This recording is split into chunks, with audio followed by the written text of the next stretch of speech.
하나님의 말씀은 열왕기하 9장 1절부터 13절까지 말씀입니다.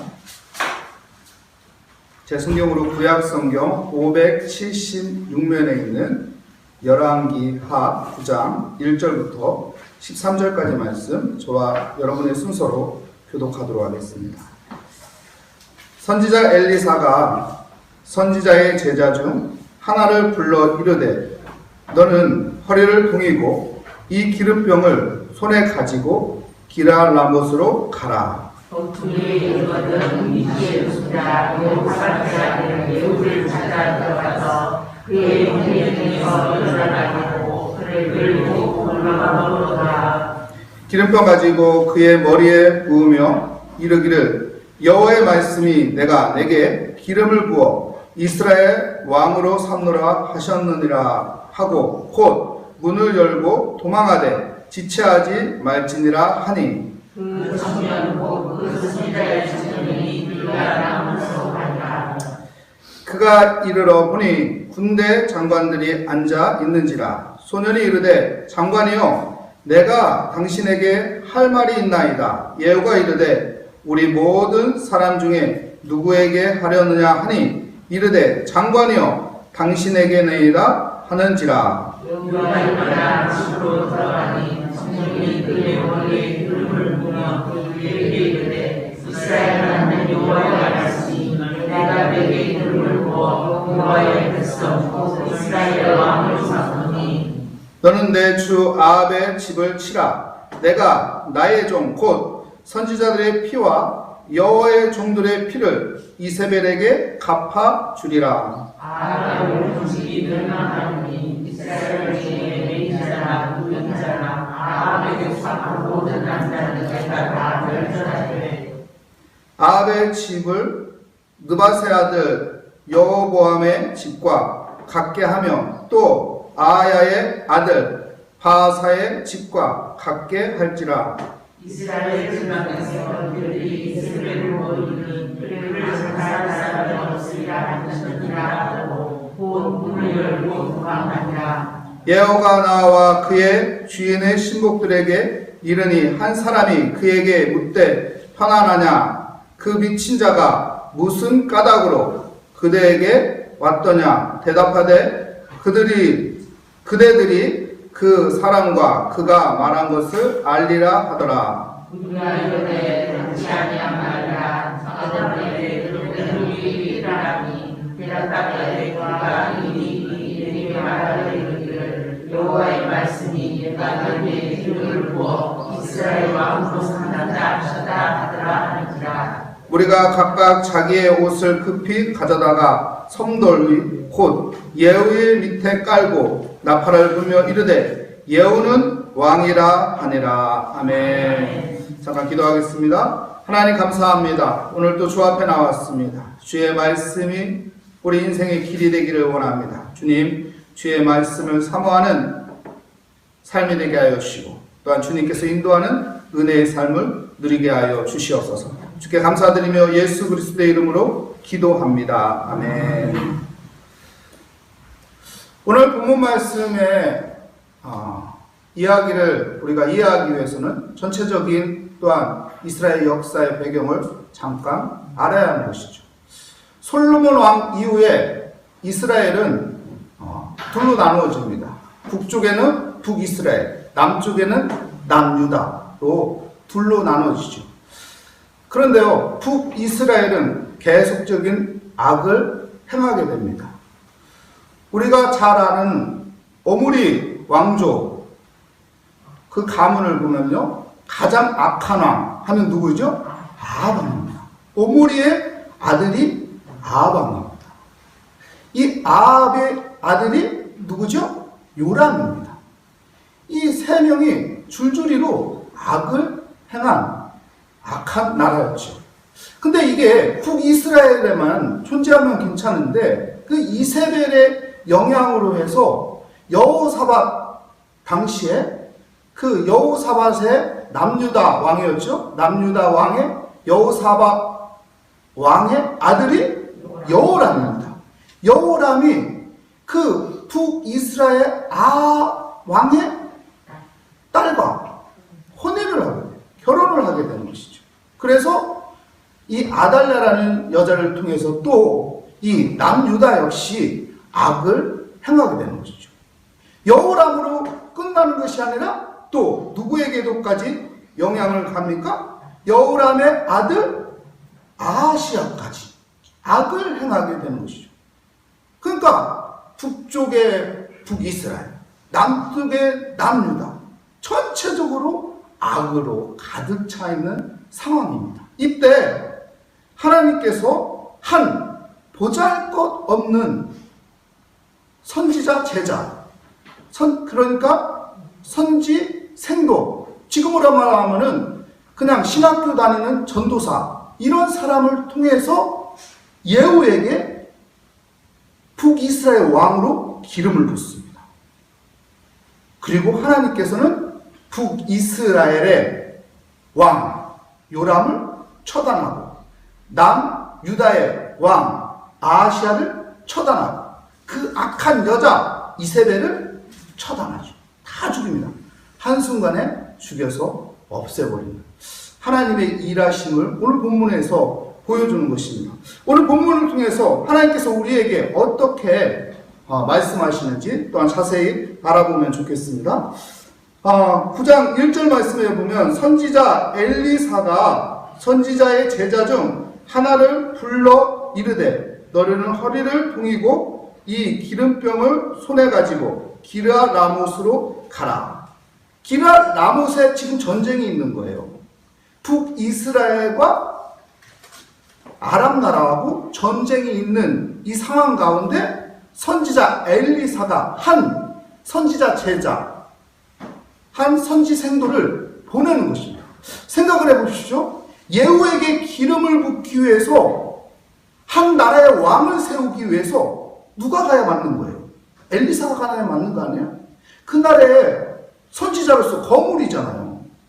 그 사람이 가야 권위가 있는 거 아니에요? 근데요, 하나님은 선지자 엘리사를 보내지 않습니다. 이름도 없는, 빛도 없는, 아무 쓸데기 없는, 사람들 관심이 없는 한 생도, 지금으로 말하면은 신학교 다니는 한 전도사를 보내는 거예요.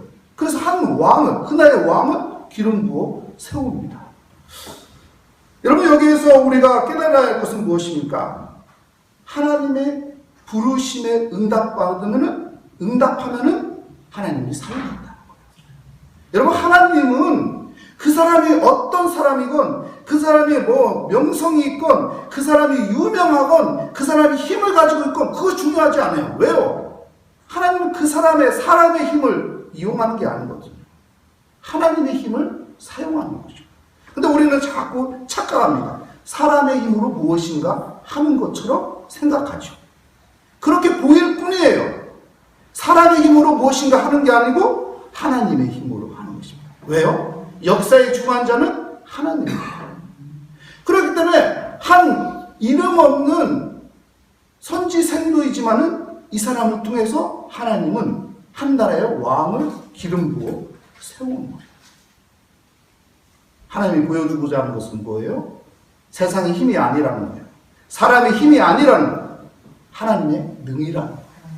그래서 우리는요, 하나님을 의지하며 살아요. 하나님의 부르심에 내가 응답하며 하나님은 그 사람을 사용하는 거예요. 한 선지 생도지만은 하나님이 불렀잖아요. 네! 하고 가잖아요. 가서 일하니까 하나님께서 그를 통해서 한 왕을 세우는 은혜를 베풀어 주시는 것이죠. 두 번째 우리가 보아야 할 것은요, 6절 7절 말씀인데요. 6절 7절 말씀에 보면은 예후가 일어나 집으로 들어가니 청년이, 이게 선지생도죠. 청년이 그의 머리에 기름을 부으며 그에게 이르되 이스라엘 하나님 여호와의 말씀이 내가 내게 기름을 부어 여호와의 백성 곧 이스라엘 백성으로 삼노니. 이제 선지생도가 예후라는 장관에게 가가지고 기름을 붓고 왕으로 세운다고 말합니다. 여러분, 하나님께서 이 예후를 세우는 목적이 무엇일까요? 예후의 존재 목적이 무엇일까요? 우린 여기서 이것을 깨달아야 돼요. 나의 존재 목적이 무엇일까? 예후의 존재 목적은 무엇이죠? 7절 말씀에 보면 너는 내 주 아합의 집을 치라. 내가 나의 종 곧 선지자의 피와 여호와의 종들의 피를 이세벨에게 갚아주리라. 아합의 집을 다 쳐놔요. 아합의 완전 그 씨를 다 말라버리라는 거예요. 다 처단시키라는 것이죠. 그러니까 예후의 존재 목적은 뭐예요? 예후의 존재 목적은 아합 집안을 무너뜨리는 거예요. 내가 이 존재 목적에 따라서 살면은 사용되는 것입니다.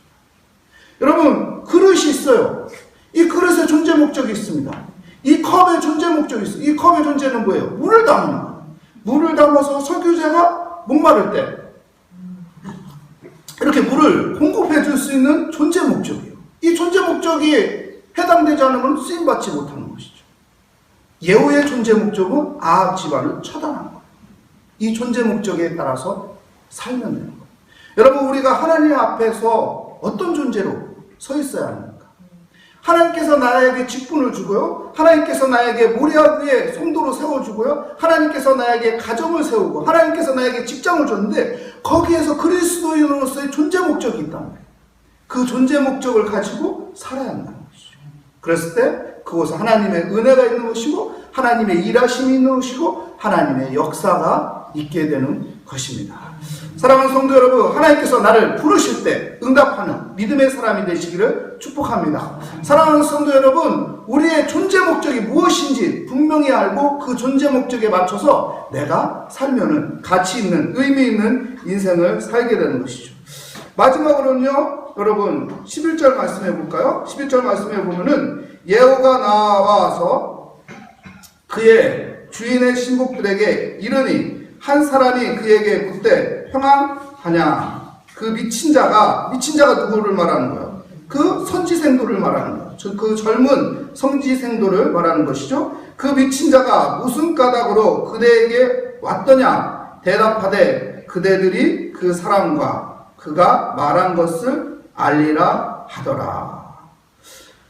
보십시오. 예후의 신복들이 예후에게 왔어요. 이 선지생도가 기름을 붓고 빨리 도망갔어요. 하나님이 빨리 도망가라고 했으니까. 어찌 될지 모르니까 도망가라고 했죠. 그러니까 이제 신복들이 와서 예후한테 아니 저 미친놈, 이름도 없고 뭐 보잘것없는 놈이 어떻게 장관한테 와가지고 이렇게 개인 면담을 한단 말입니까? 말도 안 되는 저 버르장님이 없는 저 또라이 같은 놈, 저 사람 뭡니까? 뭐라고 하고 왔습니까? 그러니까 어떡합니까? 예후가 우리 12절 말씀 볼까요? 무리가 이르되 당치 아니함 말이라 청하건대 그대는 우리에게 이리라 하니 대답하되 그가 이리 내게 말하여 이르기를 여호와의 말씀이 내가 내게 기름을 부어 이스라엘 왕으로 삼는다 하셨다 하더라 하는지라. 그 사람이 와서 나에게 이스라엘 왕이 된다고 했다. 그러니까 이 사람들의 어떤 변화가 일어나는지 보십시오. 13절 말씀 볼까요? 무리가 각각 자기의 옷을 급히 가져다가 성돌 위 곧 예후의 밑에 깔고 나팔을 불며 이르되 예후는 왕이라 하니라. 아니 그 생도 보고 미친놈이라고 했는데, 미친 사람이라고 했는데 갑자기 그 미친 사람이 와서 왕이 된다니까 이 사람들의 생각 어떻게 돼요? 행동이 바뀌어요. 예후 앞에 무릎을 꿇고 당신이 왕입니다. 이스라엘 이제 왕입니다. 아니 미친 사람이 와서 얘기한 거를 그대로 받아들여요. 무슨 일일까요? 여러분, 하나님이 개입하시면요, 여러분 우리가 어떤 일이 일어나면 말도 안 되는 일이 일어납니다. 이런 사람들이 어떻게 갑자기 예후 앞에서 무릎을 꿇고 당신이 왕입니다 이렇게 마음이 바뀌냐는 거예요. 상황이 바뀌냐는 거예요. 왜 그럴까요? 하나님이 개입하신 거죠. 하나님이 일하시는 거예요. 여러분, 우리가 살아갈 때요, 말도 안 되는 일이 일어나는 경우가 있어요. 하나님의 은혜인 것이죠. 불가능한 것이 가능하게 되는 것이 있어요. 무엇인가요? 하나님이 개입하신 거예요. 여러분, 우리가 하나님이 개입하는 은혜의 삶을 살기 바랍니다. 하나님이 개입하는 은혜의 삶을 살기 위해서는 우리가 어떻게 합니까? 하나님의 부르심에 내가 응답하면 되는 것입니다. 하나님이 개입하는 은혜의 삶을 살기 위해서 우리가 어떻게 하면 됩니까? 여러분, 내 존재가 어떤 존재인지 알고 그 하나님의 목적에 맞춰 그 존재답게 살면은 여러분, 하나님이 그곳에 개입하시는 것입니다. 그래서 말도 안 되는 일들이 이루어지는 은혜의 삶이 있게 되는 것이죠. 오늘도 우리는 하나님의 은혜 가운데 살아가는 믿음의 삶을 살아가는 아름다운 그리스도인들이 되시기를 축복합니다. 기도하겠습니다. 하나님 감사합니다. 오늘도 주 앞에 나왔습니다. 주님, 우리는 하나님의 부르심을 받은 하나님의 자녀입니다. 하나님께서 우리를 말씀을 통해서 부르실 때 그 말씀에 아멘하고 순종하며 따라가게 하여 주시옵소서. 하나님, 나의 존재가 무엇인지, 하나님께서 나의 삶의 존재 목적을 어떻게 하고 있는지 하나님의 뜻을 알고 우리가 존재에 맞게끔 살아가는 믿음의 사람이 되게 하여 주시옵소서. 그래서 역사의 주관자이신 하나님의 섭리 가운데 모든 것이 풀어지고 열어지는, 하나님이 개입하는, 그래서 말도 안 되는 일들이 우리 삶 가운데 펼쳐지는, 불가능한 것이 가능케 되는 또한 은혜가 우리 가운데 있기를 소망합니다. 주님, 오직 주님만을 바라보고 의지하고 맡기게 하여 주시옵소서. 주께 감사드리며 예수 그리스도의 이름으로 기도합니다. 아멘. 하늘에 계신 우리 아버지, 아버지의 이름을 거룩하게 하시며 아버지의 나라가 오게 하시며 아버지의 뜻이 하늘에서와 같이 땅에서도 이루어지게 하소서. 오늘 우리에게 일용할 양식을 주시고 우리가 우리에게 잘못한 사람을 용서하여 준 것 같이 우리 죄를 용서하여 주시고 우리의 시험에 빠지지 않게 하시고 악에서 구하소서. 나라와 권능과 영광은 영원히 아버지의 것입니다. 아멘.